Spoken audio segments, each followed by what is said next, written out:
si vous écoutez ce message en ce moment. Sachez une chose, ce n'est pas une coïncidence.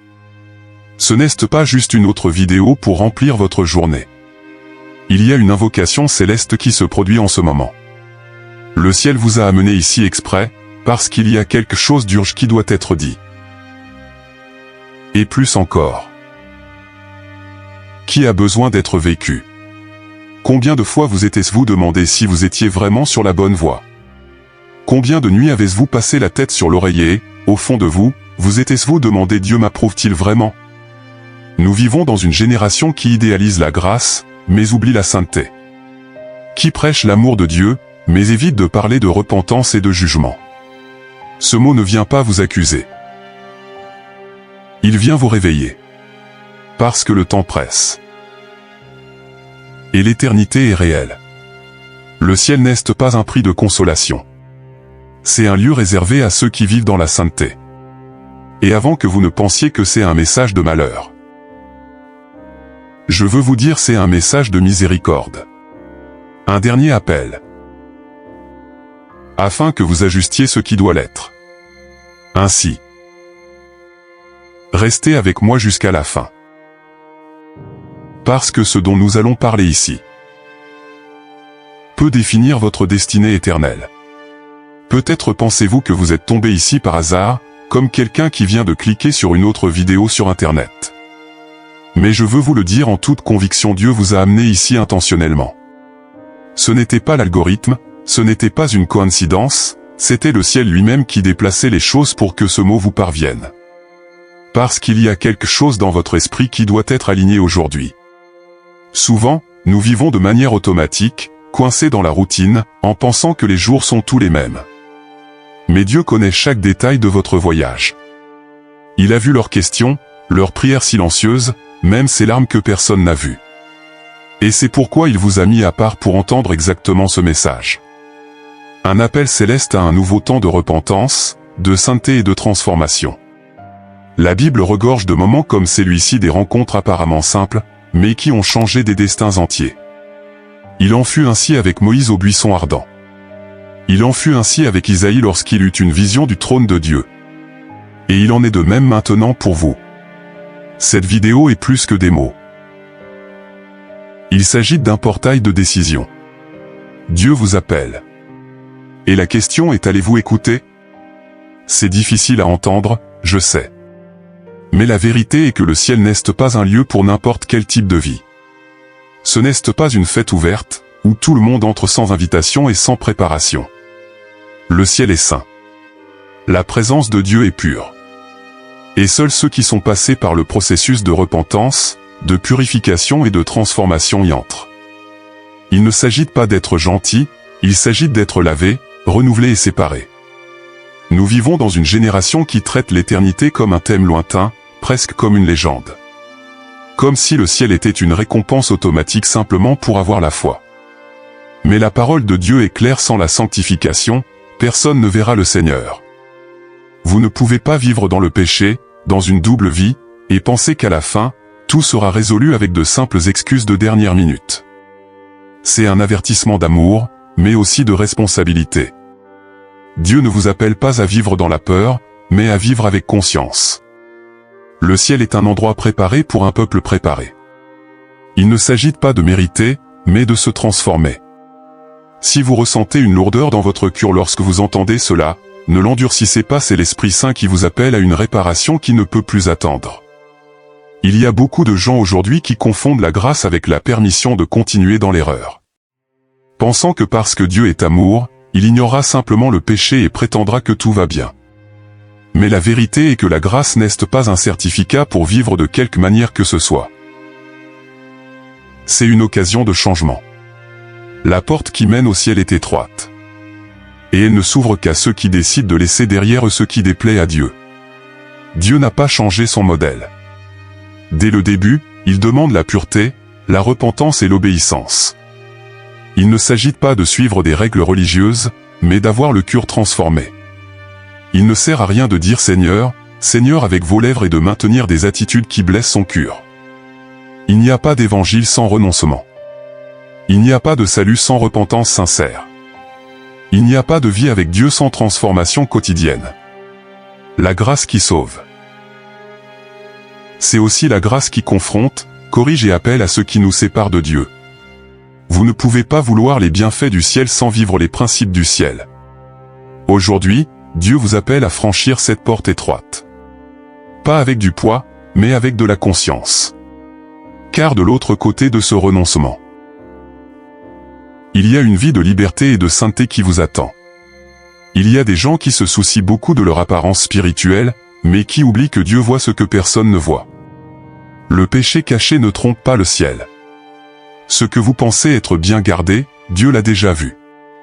Et ce n'est pas parce qu'il vous est ou qu'il veut vous exposer. C'est parce qu'il vous aime trop pour vous laisser vivre un mensonge spirituel. La double vie peut même tromper les hommes, mais devant Dieu, tout est lumière. L'orgueil est un autre ennemi silencieux. Cela nous fait penser que tout va bien, que nous sommes meilleurs que les autres, que nous n'avons pas besoin de changer quoi que ce soit. Mais la Bible est claire, Dieu résiste aux orgueilleux, mais il donne la grâce aux humbles. Le ciel n'a pas de place pour ceux qui refusent de reconnaître leurs défauts. Quiconque veut vivre près de Dieu doit avoir le cœur brisé, prêt à se repentir vraiment. Et pour ce qui est de la double vie, plus besoin de danser avec l'obscurité et de vouloir chanter dans le chœur de la lumière. Vous ne pouvez pas servir de maître. Vous ne pouvez pas avoir un pied dans le monde et l'autre dans l'Église. L'Esprit Saint apporte une confrontation aujourd'hui. Il est temps de décider, soit vous vous donnez entièrement, ou bien il continuera à vivre une foi superficielle, sans fruit et loin de la présence de Dieu. Quel sera votre choix? Il est maintenant temps de s'arrêter et de regarder à l'intérieur. Ce n'est pas le moment de pointer du doigt qui que ce soit. Il n'y a que vous et Dieu. Comment va votre cœur? Quelles sont les zones que vous avez cachées? Quelles pensées nourrissez-vous quand personne ne vous regarde? Ce message n'est pas à vous en vouloir, mais pour vous emmener à un lieu de sincérité que vous avez peut-être évité pendant longtemps. On a tendance à inventer des choses, à dire que tout va bien. Mais le Saint-Esprit n'agit pas avec l'apparence, il travaille avec la vérité. Et la vérité est que beaucoup d'entre nous ont besoin d'un réalignement urgent. Il ne sert à rien de connaître les versets, de chanter des louanges et même de servir à l'Église, s'il y a un gouffre entre vous et Dieu. Aujourd'hui, il vous appelle à vous regarder dans le miroir de l'âme. Est-ce inconfortable? Oui. Est-ce nécessaire? Beaucoup. Le Seigneur n'expose pas à la honte. Il révèle pour guérir. C'est le moment de faire un examen approfondi, sans excuses, sans masque, sans justification. Demandez-vous sincèrement si je rencontrais Dieu aujourd'hui. Comment me trouverait-il? La réponse à cette question peut tout changer. Le ciel n'est pas un endroit ordinaire. Ce n'est pas une extension de la terre, avec les mêmes voies et les mêmes vices. Là-bas, tout est saint. Tout est pur. Tout est complètement aligné avec l'essence de Dieu. Il n'y a pas de mensonge, pas d'orgueil, pas d'envie, pas de vanité. Il n'y a pas de place pour la rébellion, ni pour l'ego gonflé. La présence de Dieu est si intense que tout reste d'impureté ne peut tout simplement pas supporter d'y rester. Beaucoup de gens aiment imaginer le paradis comme un lieu de repos, un paradis de confort. Et ce sera vraiment un lieu de repos. Mais seulement pour ceux qui ont vécu ici-bas dans l'obéissance et la sainteté. Vous ne pouvez pas transporter la saleté de l'âme dans un environnement où tout est propre. Le ciel est préparé pour ceux qui ont déjà commencé le processus de purification ici sur terre. Il ne s'agit pas de perfection, mais il s'agit d'intention et de transformation. C'est une vérité que peu de gens veulent entendre. Mais c'est une vérité qu'il faut dire, le ciel ne s'adaptera pas à notre mode de vie. C'est nous qui devons nous adapter au modèle du ciel. Dieu vous appelle aujourd'hui à un niveau plus profond de sainteté. Pour commencer à vivre ici ce que vous vous attendez à y trouver. Parce que la pureté que le ciel exige, cela commence par les choix que vous faites maintenant. Lorsque la Bible parle d'impureté, elle ne parle pas seulement d'attitudes visibles ou de péchés scandaleux. L'impureté est une condition spirituelle. C'est tout ce qui nous éloigne de la présence de Dieu. Il peut s'agir d'une pensée mal nourrie en secret, d'un ressentiment stocké dans le cœur, d'une intention égoïste derrière les bonnes actions. Dieu ne regarde pas seulement ce que nous faisons. Il cherche à savoir pourquoi nous le faisons. Être impur, c'est porter en soi des choses que le ciel ne peut approuver. C'est vivre avec des blessures non traitées, des désirs déformés, des motivations contaminées. Jésus a été très clair quand il a dit que ce qui souille l'homme, ce n'est pas ce qui entre par la bouche, mais ce qui sort du cœur. Le problème n'est pas seulement le comportement extérieur. C'est l'état intérieur de l'âme. Le Saint-Esprit aujourd'hui vous indique des domaines que vous avez peut-être négligés. Des choses qui semblent petites aux yeux humains, mais qui sont de grands obstacles entre vous et Dieu. Ce n'est pas pour vous condamner. C'est pour vous guérir. Parce qu'avant que Dieu n'ouvre les portes de la bénédiction, il veut nettoyer le sol de votre âme. Et savez-vous quelle est la prochaine étape? Reconnaître où se trouve la saleté. Pour laisser le Saint-Esprit commencer la purification. Aucun effort humain n'est capable de purifier l'âme. Il n'y a pas de bonne action suffisante, ni de religiosité qui efface le péché. La seule solution réelle et définitive à notre impureté est le sang de Jésus. C'est sur la croix qu'il a déversé le prix le plus élevé, afin que vous et moi puissions être lavés, purifiés et restaurés. C'est par ce sang que Dieu efface notre passé et nous donne une nouvelle chance. Le sang de Jésus ne pardonne pas seulement. Il transforme. Il brise les cycles. Il détruit les chaînes spirituelles qui nous entouraient de l'erreur. Peu importe la profondeur du péché, la blessure cachée. Le sang du Christ va là où aucune thérapie, aucun conseil ou aucune volonté ne peut atteindre. C'est lui qui déracine le péché et plante en nous une nouvelle identité. Aujourd'hui, cette même grâce vous est accessible. Il n'est pas trop tard. Il n'y a pas de péché si grand que le sang de Jésus ne puisse purifier. Mais il est nécessaire de se rendre. Il est nécessaire de reconnaître que vous ne pouvez pas le faire seul. Et que la grâce qui pardonne vous transformez. Parce que le ciel n'est pas la destination des gens parfaits, mais de personnes lavées et régénérées par le sang de l'agneau. Peut-être écoutez-vous tout cela et pensez-vous mais je ne serai jamais parfait. Et vous savez quoi? Dieu ne vous a jamais demandé la perfection. Ce qu'il demande, c'est la sincérité et l'abandon quotidien. La sainteté est un processus. C'est se réveiller tous les jours et choisir à nouveau aujourd'hui, je veux plaire au Seigneur. Il ne s'agit pas de ne jamais faire d'erreur, il ne s'agit pas de se contenter de l'erreur. La marche avec Dieu est faite de luttes intérieures, de chutes et de nouveaux départs. Mais ce qui différencie ceux qui plaisent au cœur de Dieu, c'est la volonté de se lever, de se repentir et de continuer à chercher. Chaque fois que vous dites non au péché, chaque fois que vous choisissez de pardonner, chaque fois que vous décidez de faire ce qui est juste, vous faites des pas vers la sainteté. Ne vous comparez pas aux autres. Dieu travaille avec des processus individuels. Il sait où vous êtes et sait jusqu'où vous pouvez aller. Mais une chose est sûre, l'Esprit Saint ne vous rendra jamais à l'aise dans le péché. Il va vous confronter, il va vous faire reculer, il va vous rappeler que vous avez été appelé à une vie sainte. Et cette transformation est quotidienne, constante, réelle. Et cela commence maintenant. Devant toute mauvaise attitude, il y a une pensée non résolue. La vraie bataille pour la sainteté commence dans l'esprit. C'est là que l'ennemi jette des doutes, des désirs déformés, des pensées d'orgueil, d'envie, d'impureté. Tout cela de manière subtile, comme s'il s'agissait de quelque chose d'inoffensif. Mais la parole de Dieu nous avertit, nous devons ramener toute pensée captive à l'obéissance du Christ. Si vous ne faites pas attention à vos pensées, elles se transformeront rapidement en sentiments. Puis les attitudes. Et quand on s'en rend le moins compte, c'est déjà devenu un mode de vie loin de Dieu. Par conséquent, la vigilance commence dans l'invisible. Il ne s'agit pas seulement d'éviter le péché visible. C'est étouffer le mal dans l'UF. C'est choisir, chaque jour, de remplir l'esprit de ce qui édifie, qui purifie, qui vous rapproche de la présence de Dieu. Le renouvellement de l'esprit est un processus quotidien. Et savez-vous quel est l'outil le plus puissant pour cela? La parole de Dieu. Lorsque vous nourrissez votre esprit avec la vérité, les mauvaises pensées perdent de leur force. Le Saint-Esprit vous montrera quand une pensée est dangereuse. Et c'est à vous de choisir continuer à nourrir ou expulser immédiatement. La victoire commence là. Dans le secret de votre esprit. Aujourd'hui, beaucoup de gens ont créé un évangile de leur propre chef.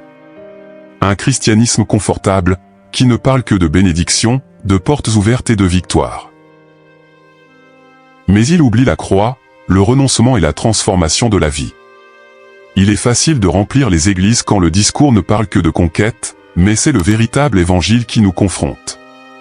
Vous ne pouvez pas avoir foi en Instagram et en une vie spirituelle superficielle. Le danger de cette foi superficielle est qu'elle crée des gens qui connaissent les versets mais ne connaissent pas le caractère de Christ. Des gens qui chantent sur le ciel, mais qui vivent comme s'ils n'auraient jamais de compte à rendre à Dieu.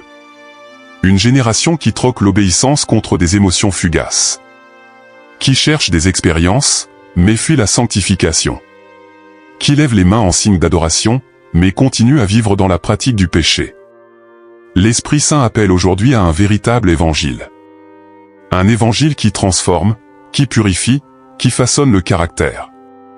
La foi qui sauve est celle qui nous conduit à renoncer à ce qui déplaît à Dieu. Ce n'est pas une invitation au poids. C'est un appel à la liberté. Parce que seuls ceux qui passent par la croix.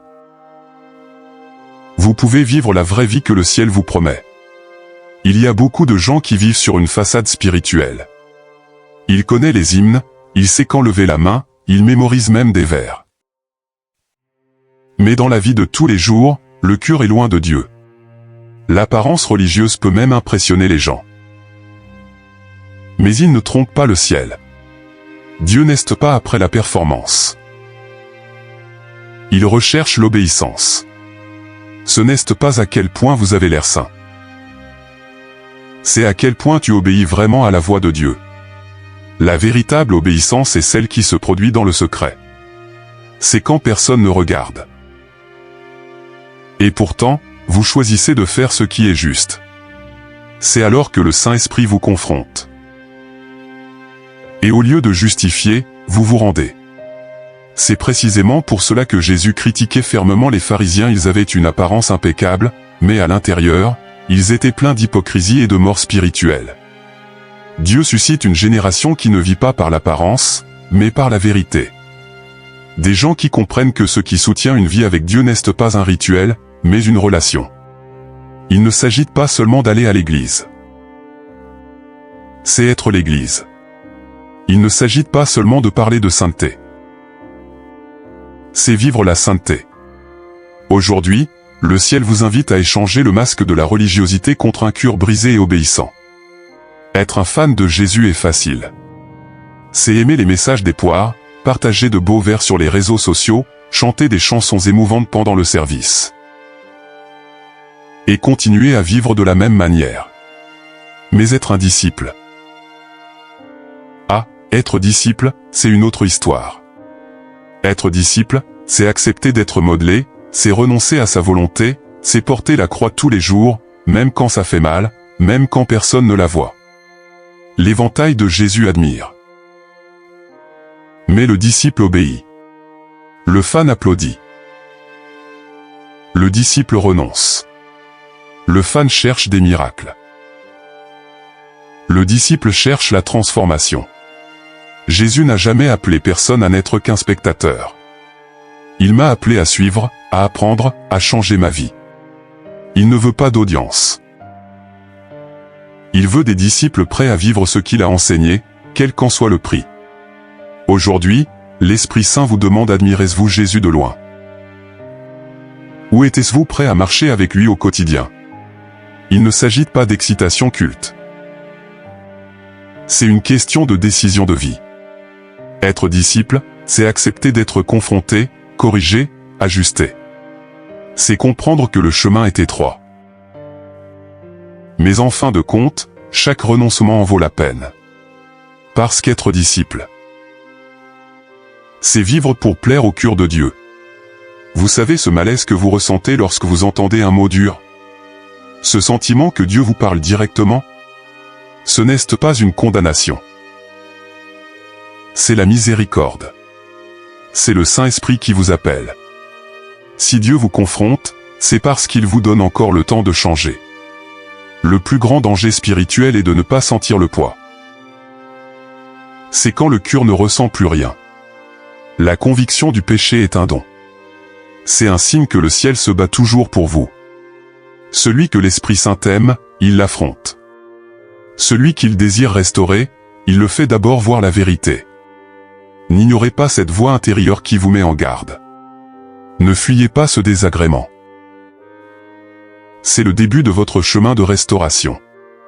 Dieu ne vous indique pas l'erreur pour vous humilier, mais pour vous guérir.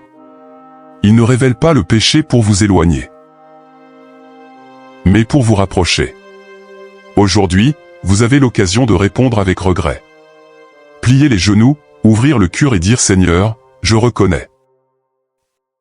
Me transforme. » Parce que là où il y a une véritable repentance, il y aura toujours de la grâce, il y aura toujours un nouveau départ.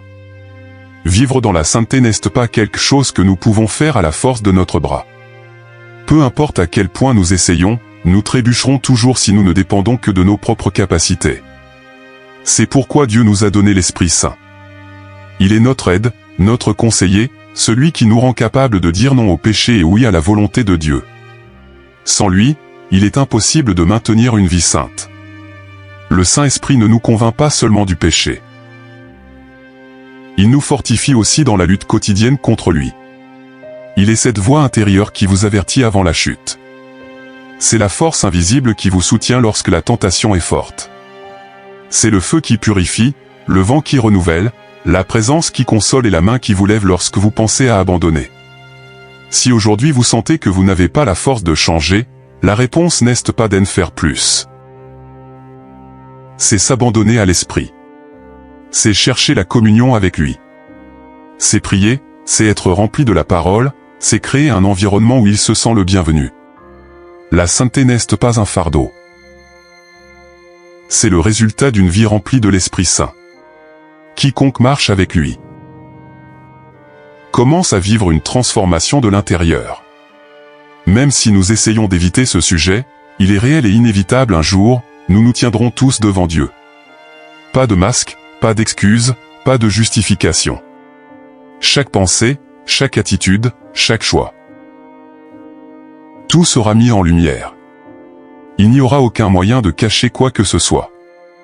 Le jugement dernier n'est pas une métaphore. C'est un événement qui est marqué sur le calendrier céleste. La Bible dit que nous nous tiendrons tous devant le tribunal du Christ pour rendre compte de tout ce que nous avons fait, que ce soit en bien ou en mal. Peu importe la position que nous avions sur terre, la reconnaissance des gens ou le nombre d'abonnés sur les réseaux sociaux. Ce jour-là, ce qui comptera, c'est la vérité sur qui nous étions vraiment devant Dieu. Ce message n'est pas de générer de la peur en vous, mais de vous réveiller. Il est encore temps de le réparer. Il y a encore de la place pour le regret. Dieu utilise ce mot pour vous rappeler que l'éternité est réelle. Et que les choix d'aujourd'hui définissent votre avenir éternel. Ne remettez pas à plus tard ce qui doit être fait. Parce que le jour du jugement, c'est plus proche qu'on ne le pense. Dieu suscite une génération différente. Non pas une génération de religieux, mais de saints. Des gens qui n'ont pas peur de nager à contre-courant. Qui choisissent la sainteté même quand le monde entier prêche le contraire. Qui préfèrent perdre des amitiés, des opportunités ou même des followers. Mais ils ne veulent pas perdre la présence de Dieu. Il y a un cri du ciel, appelant les cœurs disposés à vivre séparés de lui. Cette génération ne se vendra pas pour les applaudissements humains. Il ne négociera pas les principes d'acceptation sociale. Ils comprennent qu'ils ont été appelés à être lumière au milieu des ténèbres. Non pas par orgueil, mais par conviction d'un but. Dieu cherche des hommes et des femmes qui diront « Seigneur, c'est par moi. Purifie-moi. Utilise-moi comme un instrument de ta volonté. » Peut-être était-ce vous l'une de ces personnes. C'est peut-être pour cela que ce message vous a trouvé aujourd'hui. Dieu veut vous positionner. Il veut vous faire sortir de votre zone de confort. Il veut vous transformer en un signe vivant de ce qu'est une vie qui lui est confiée. c'est le moment de répondre à l'appel. Pour dire comptez sur moi, Seigneur. Je choisis de vivre saintement, quel qu'en soit le prix. Seigneur, aujourd'hui je me tiens devant toi, sans masque, sans excuse, sans réserve. Je reconnais que j'ai besoin d'une vraie transformation. Qu'il y a des domaines de ma vie qui sont tachés, cachés, qui ont besoin de ta lumière. Esprit Saint, viens maintenant. Et il révèle tout ce qui me retient encore de ta présence. Je ne veux plus vivre avec des péchés secrets. Je veux être vraiment propre. Père, je te prie, brise mon orgueil. Arrache-moi toute vanité, toute rébellion, toute pensée impure que j'ai nourrie. Cela lave mon esprit, mon cœur, mes intentions. Purifie-moi par le sang de Jésus. Que chaque racine d'amertume, chaque vieille blessure, chaque saleté spirituelle. Être déraciné maintenant. Je ne veux pas seulement un soulagement émotionnel. Je veux une libération complète. Esprit Saint, prends le contrôle de ma vie. Restaurez ce qui est brisé en moi. Il guérit les traumatismes, guérit les blessures cachées, le libère de toute oppression. Que mon cœur soit le tien à partir d'aujourd'hui. Que mes pensées soient les vôtres. Que ma vie soit le reflet de ta sainteté. Je me rends. Je me donne. Et je déclare à partir de maintenant. Je choisis de vivre pour te plaire, Seigneur. Après la repentance vient la promesse: Dieu ne nous laisse pas à terre. Le sang de Jésus ne nous purifie pas seulement. Il nous restaure aussi. Il prend les morceaux brisés de notre histoire et les reconstruit avec grâce, détermination et puissance. Peut-être pensez-vous que vous êtes allé trop loin, que vous avez fait trop d'erreurs. Mais le ciel dit maintenant: je peux tout faire de nouveau. La Bible dit qu'en Christ nous sommes de nouvelles créatures. Les vieilles choses sont révolues.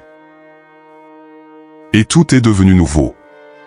Peu importe l'ampleur de votre chute, la profondeur de votre honte ou le poids de votre culpabilité. Quand le sang de Jésus touche, il efface le passé et écrit un nouveau départ. Ce qui était autrefois une marque de douleur, il devient un témoignage de restauration. Dieu vous appelle à vivre cette nouvelle phase. Pour sortir de la culpabilité et entrer dans la grâce. Pour échanger le poids de la condamnation contre la légèreté du pardon. Il ne t'a pas amené ici pour te faire du mal, mais pour vous élever avec force et autorité. La restauration que vous recherchiez commence maintenant. Le sang de Jésus est disponible. Et la porte de la grâce reste ouverte. C'est le moment de décider. Ce message n'est pas devenu une simple vidéo que vous regardez, émouvant et oublié. Dieu vous a amené ici pour apporter un véritable changement. Parce que le ciel n'est pas impressionné par des larmes momentanées. Le ciel se meut devant les cœurs qui décident de vivre autrement. Il ne s'agit pas seulement de ressentir. Il s'agit d'agir. Vous avez entendu chaque parole, ressenti chaque confrontation, ressenti le toucher de l'Esprit Saint. Alors maintenant vient la question: qu'allez-vous faire de tout cela? Allez-vous le garder dans votre cœur et commencer un nouveau cycle de sainteté? Ou allez-vous le laisser passer comme s'il s'agissait d'un message de plus? Dieu vous appelle à sortir de votre zone de confort spirituel et à entrer dans un voyage de véritable transformation. Alors, avant de partir d'ici, faites quelque chose de concret, priez à nouveau, demandez pardon, prenez une décision pratique. Éloignez-vous de ce qui vous contamine. Laissez-vous réconcilier avec Dieu. Vivez comme quelqu'un qui a compris le poids et l'urgence de ce mot. Parce que le ciel vous regarde. Et aujourd'hui peut être le début d'une nouvelle histoire entre vous et le Père. Si ce message vous parlait, n'ignorez pas cet appel. Dieu vous a amené ici parce que le ciel a un but spécifique pour votre vie. Maintenant, c'est à vous de décider. Qu'est-ce qui va changer à partir d'aujourd'hui? Quel choix ferez-vous pour vivre une vie qui plaît vraiment au cœur de Dieu? Avant de quitter cette vidéo, prenez un engagement public de foi. Laissez ici dans les commentaires une phrase comme: Seigneur, je veux vivre dans la sainteté. Ou partagez comment ce mot vous a touché. C'est peut-être la première étape visible d'une transformation que le ciel a déjà commencé en invisible.